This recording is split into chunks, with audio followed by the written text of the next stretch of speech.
Okay, this is Michael Oeming. I'm working on some Victories ads. Basically, where I'm taking some figure work right now, or making a little spotlight out of each character.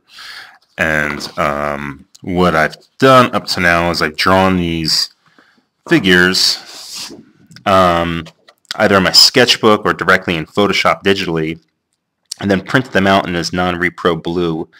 And what that means is I can ink over it. I can put my ink work directly over this, and it won't pick up any of the blue line stuff when I ink it. And the reason for this is just it's an easier way to concentrate and to make corrections to any errors that are made or any adjustments I want to make while I'm drawing stuff.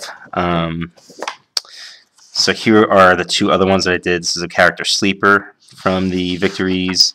This is character Side from the Victories, and it's just through the same process. So I'm going to show you how it goes from just being a sketch that I print out to being finished inks. Keep in mind the way that I go about doing things are different than the way anybody else will go about things. I think each artist has their own sort of processes. Two tools I'm going to be using here is this is a Picker Micron pen. This is that one's too small. This is the number 1, which is a pseudo marker kind of style, so it gives me a nice thickness, but it also gives me a bit of variation. So I enjoy being able to do that. It's somewhere in between a pen and a brush is a good way to put it. This is one of my favorite brushes to use right now because it's portable, it's versatile, it lasts a really long time. It has a refillable ink cartridge, which you use a hypodermic needle, which you can just order off of Amazon or something to refill the ink. You use whatever ink you want. This particular brush pen is called a Kuretake. I'm sure I'm pronouncing that wrong. That jingling back there's my dog. Anyway, yeah, so I like using this brush because it's refillable and you can beat the crap out of it, and it never really loses its shape. And these tips last forever. They're a little expensive at first, but like $30, and then they'll last really long time. So that's it for the tools right now, I guess.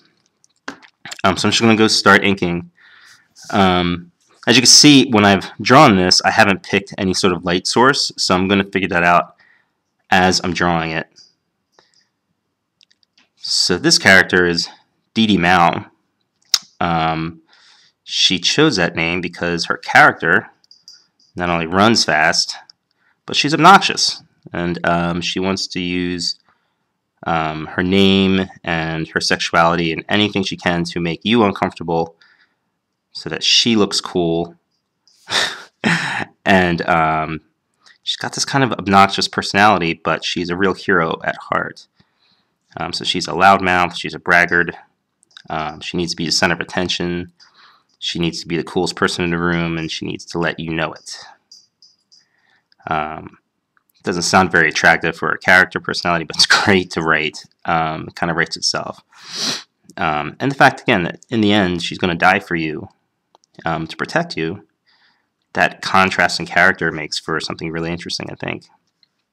So it looks like, just from the way I've started to lay out the lines here, that my light source is going to be generally from an above area, somewhere above her head. But it's probably not going to be a super strong light source because if she's running fast, then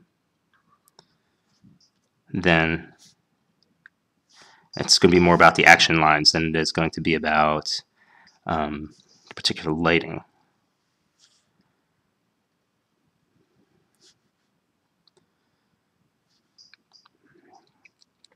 So it's taken me years and years of laying down ink lines and practicing being an inker and using brushes and stuff to be able to be this sort of like quick and confident with the brush. So if you're just kind of starting out, you've only been doing it for a couple of years, don't be like, oh, what kind of magic is he doing there? It's just, years and years of practice. Like anything else, if you've been doing it for 15 years, you're going to, be natural at it. Also with the brush, I kind of like to let it happen. Meaning, I'm not a control freak. Definitely not a perfectionist. And I kind of like to let things just happen with a brush. I think every artist, as they're working, has this sort of inner vision in their minds of what they want the piece to look like. And then you have to just sort of settle on what you want it to look like and then what actually happens. You have to learn how to find a good balance there and be happy with it.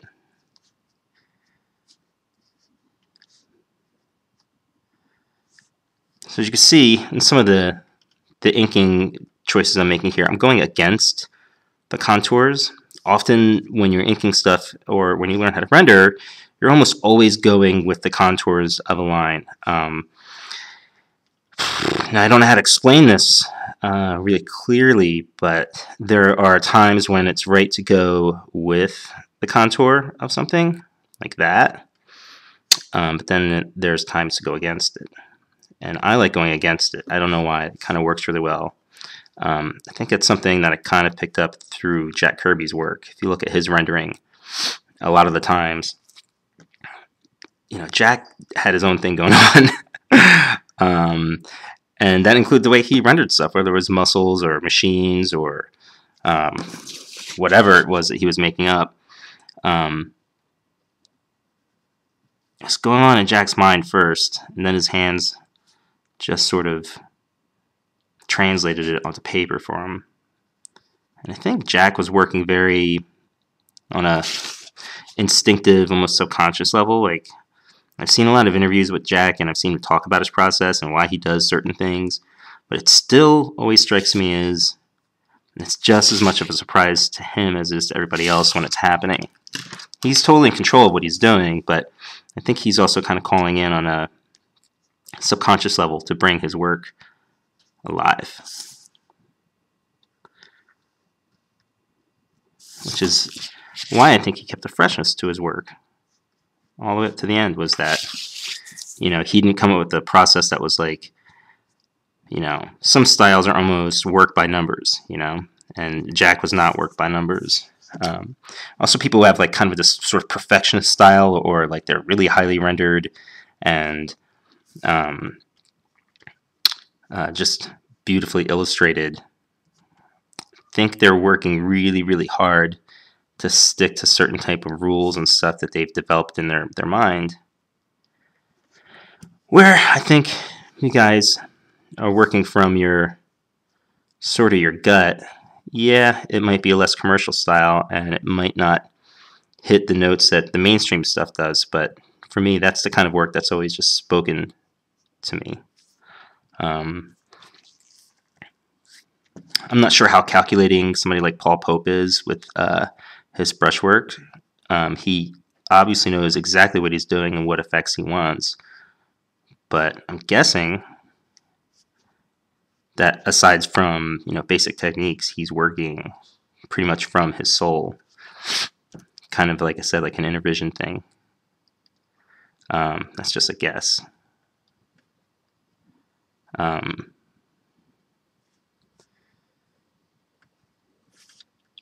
think Toth was kind of the same. Like, he knew technically what he needed to do, but he was definitely working less on like what the rules are to how to draw a face, or how to draw legs or folding and clothing and stuff like that. And he was going more about shapes and expression and composition, and he's worried about being a literal artist.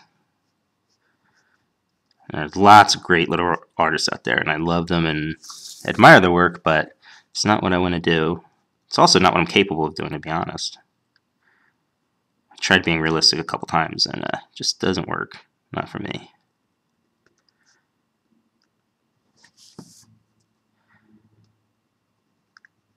Usually when I do these little inking or drawing videos, it's silent because I like to listen to stuff when I work. Lots of music, lots of like crazy conspiracy stuff that I don't necessarily believe in, but I find fun and interesting kind of like when I was a kid, I would watch like Leonard Nimoy's In Search of or something. It was just kind of about the mystery of like, ooh, what if? So I listen to a lot of Coast to Coast AM, the old Art Bell show, and TV. I'm watching Fringe right now while I'm working, or listening to it, sort of.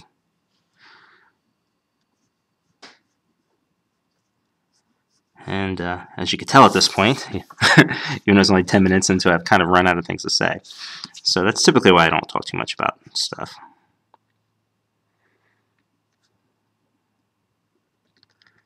And you can see with this brush, I can get really, really detailed in it. I mean, this is nice thin brush. I mean, I can get these little details, but then I can do these much larger, thicker lines. I love it.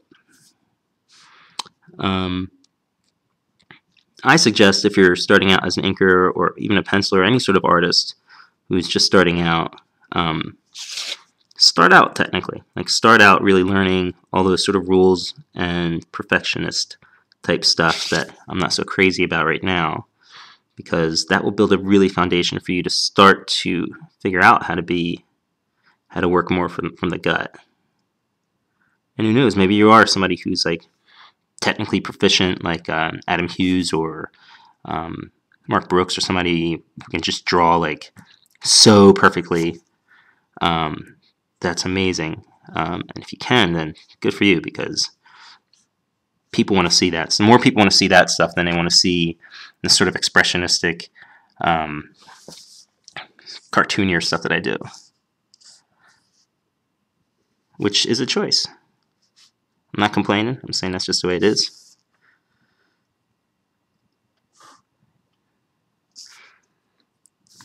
Let me see. Well, the temptation is to always kind of render more.